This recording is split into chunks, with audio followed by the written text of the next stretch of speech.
மகேஷ் பாபு நடிப்புல வர்ணாசி இந்த படத்தை வந்து எஸ் ராஜமௌலி தான் இயக்குறாப்புல. பாகுபலி, ட்ரிபிள் ஆர் இந்த படங்களை இயக்குனவர் தான் எஸ் ராஜமௌலி. அவர் இயக்கத்துல தான் வர்ணாசி திரைப்படம் வந்து ரிலீஸ் ஆகும் போது இந்த படத்துல இருந்து ரிலீஸ் டேட் அப்டேட் தான் கிடைச்சிருக்கு. இந்த படத்தோட ரிலீஸ் டேட் அடுத்த வருஷம் April 7, 2027 தான் இந்த படத்தை ரிலீஸ் பண்ண போறாங்க. இந்த படம் வந்து ஒரு பேன் இந்தியன் திரைப்படம். பிக் பட்ஜெட்ல இந்த படத்தை எடுக்கிறாங்க. எஸ் ராஜமௌலினால எல்லாத்துக்கும் ஆபியஸா தெரியும்.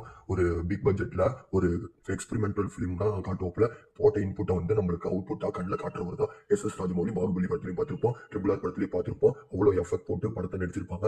ஆனா வந்து மகேஷ் பாபுவோட லாஸ்ட் திரைப்படங்கள் குண்டூர்காரன் படமா இருக்கட்டும், சர்காரி வாரி படம் அந்த படமா இருக்கட்டும், ரெண்டு படமே ஒரு ஆவரேஜ் படம் தான். இப்ப கன்ஃபார்ம் ஒரு பிளாக் பஸ்டர் ஒரு கம்பேக் கொடுக்கணும்னே வந்து மகேஷ் பாபு இருக்காப்ல. அதனாலதான் எஸ் ராஜமௌலி கூட இணைஞ்சிருக்காப்ல. இந்த வர்ணாசி திரைப்படத்தோட ப்ரமோஷன் இப்போ வந்து ஸ்டார்ட் பண்ணிட்டாங்க. அந்த படத்தோட ரிலீஸ் டேட்டை போட்டு பல சிட்டிஸ்ல வந்து பேனர் வச்சிருக்காங்க, பல இடத்துல வந்து போஸ்டர் ஓட்டிருக்காங்க.